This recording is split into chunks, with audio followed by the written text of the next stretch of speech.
नमो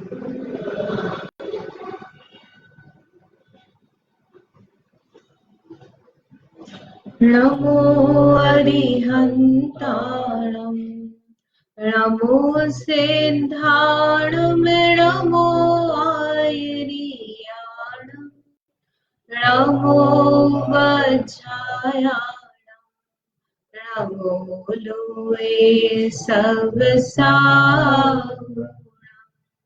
मोक्षमार्गस्य नेतारं भेत्तारं कर्ममूर्ता ज्ञातारं विश्वतत्त्वानां वन्दे तद्गुणलब्धये।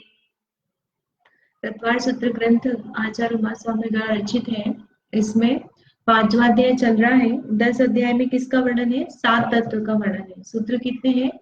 3 है। 5वें अध्याय में किसका वर्णन है?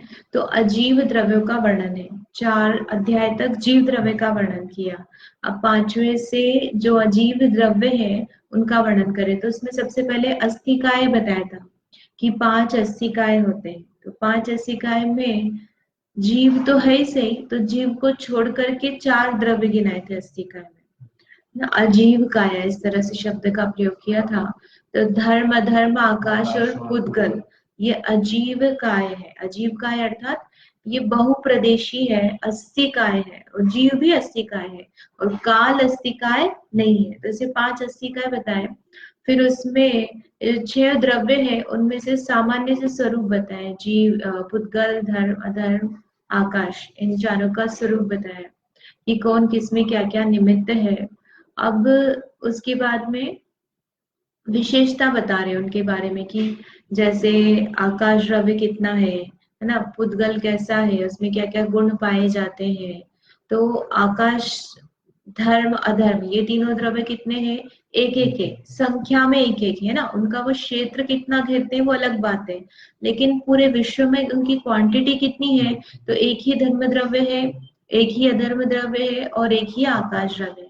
अब आगे इनकी और विशेषता बताते हैं। सूत्र नंबर है 7 कि ये कैसे है। निष्क्रियाणि च, निष्क्रियाणि च, और ये कैसे है? निष्क्रिय भी है। अब निष्क्रिय और सक्रिय का मतलब क्या होता है? लास्ट टाइम किया था थोड़ा सा, तो वापस से करते हैं। निष्क्रिय मतलब क्या? एक्टिव नहीं है, है ना। उसको जैसे वो सुप्त बोलते हैं ना, हिबरनेट करते हैं। निष्क्रिय ने जो कुछ भी नहीं कर रहा, बस पड़ा हुआ है, तो इस तरह से निष्क्रिय है। तो निष्क्रिय कौन कौन से है? तो इसका मतलब कुछ क्रिया भी होती है और किसी में होती है। तो निष्क्रिय यानी क्या है कि क्रिया रहित होना, क्रिया से रहित होना, वो निष्क्रिय है। तो किस चीज को हम क्रिया बोल रहे हैं? हमारे लिए डेफिनेशन होना चाहिए कि ये चीज क्रिया है और ये चीज नहीं हो रही है जिसमें तो वह क्रिया नहीं हो रही है। हम अपने हिसाब से किसी बच्चा है, छोटा सा बच्चा 2 महीने का, हम उसको बोल सकते हैं कि ये निष्क्रिय है, लेकिन उसके लिए वह खुद कुछ काम कर रहा है, सो रहा है, खा रहा है, पचा रहा है, कुछ ना कुछ उसका काम चल रहा है, तो वह निष्क्रिय नहीं। लेकिन हमारे लिए तो क्या है? निष्क्रिय है। तो ऐसे वो जहां पर हमने कहा कि द्रव्य निष्क्रिय है, तो इसका मतलब क्या है? तो क्रिया क्या है? तो क्रिया किसे कहते हैं? तो 2 तरह से बताई है। अंतरंग और बहिरंग निमित्त से उत्पन्न होने वाली जो पर्याय द्रव्य के एक क्षेत्र से दूसरे क्षेत्र में गमन कराने का कारण है, प्राप्त कराने का। बेसिकली क्षेत्रांतर जिसको कहते हैं।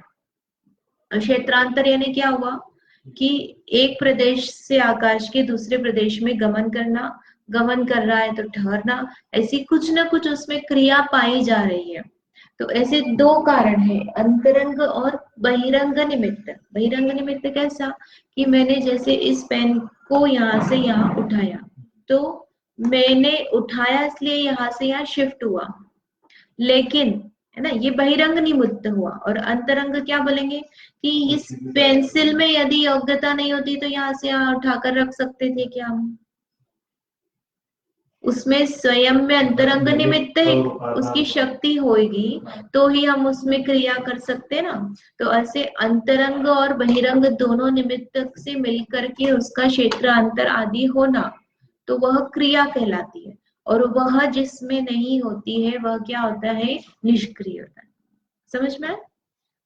तो क्रिया कितने प्रकार की है, तो हमने एक क्षेत्र से क्षेत्रांतर एक सामान्य शब्द कहा है। तो 3 प्रकार की क्रिया है, गति, स्थिति और अवगाह। तो एक एक करके अपन इसको देखते हैं। गति में बताया क्षेत्र से क्षेत्रांतर करना, वो चले नहीं अंदर से लेना। प्रदेश से प्रदेशांतर को प्राप्त होना।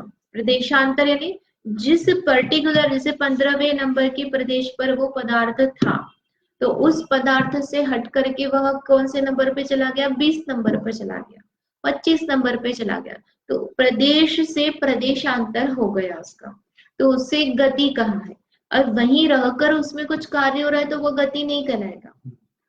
गमन समझ में आता, अपन सामान्य में बोलते हैं गाय के लिए, जैसे गौ धातु यूज करते ना, गच्छति, तो गच्छति यानी चलना, जाना। तो जाना मतलब क्या हुआ कि वह उसी प्रदेश में खड़ा रहे, तो अपन ने उसको चलना नहीं बोलते। पंखे को चलना, वो वाला चलना नहीं लेना है ना, पंखा वहीं खड़े रह के घूम रहा है, तो वो वाला गति। इसमें क्या है, एक क्षेत्र से क्षेत्रांतर। फिर दूसरा है स्थिति, तो स्थिति यानी स्थित रहना। तो स्थित रहने में क्या क्रिया हुई, स्थिति तो है, फिर उसमें क्रिया क्या है, नहीं स्थिति में यानी कुछ गमन कर रहा था तो ही हम उसको रोकना बोलेंगे ना। रुका कौन, खड़े हुए को हम रुका हुआ नहीं बोलेंगे है ना, तुम बैठे हुए, तो हम ये नहीं बोलेंगे कि तुम बैठ गए। तो खड़े थे ये और अब बैठ गए, तो हमने इनको कहा बैठ गए। तो स्थिति किसके लिए प्रयोग की जाएगी, जो गमन कर रहा था वह रुका है, उसके लिए स्थिति का प्रयोग करेंगे। ठीक है। फिर इसके बाद में तीसरा अवगाह, तो गति स्थिति सहित कहीं वास करना, ये भी क्रिया है। तो इस तरह से 3 प्रकार की क्रिया है, गति, स्थिति और अवगाह। तब इसमें गति जो है उसमें 2 प्रकार से होता है। एक तो है अपने स्थान को छोड़कर अन्य स्थान को प्राप्त होना, मंदिर से चलकर यहाँ तक आए, तो ये क्या हो गया, क्षेत्रांतर हो गया ना, इस एक क्षेत्र से दूसरे क्षेत्र पर गए।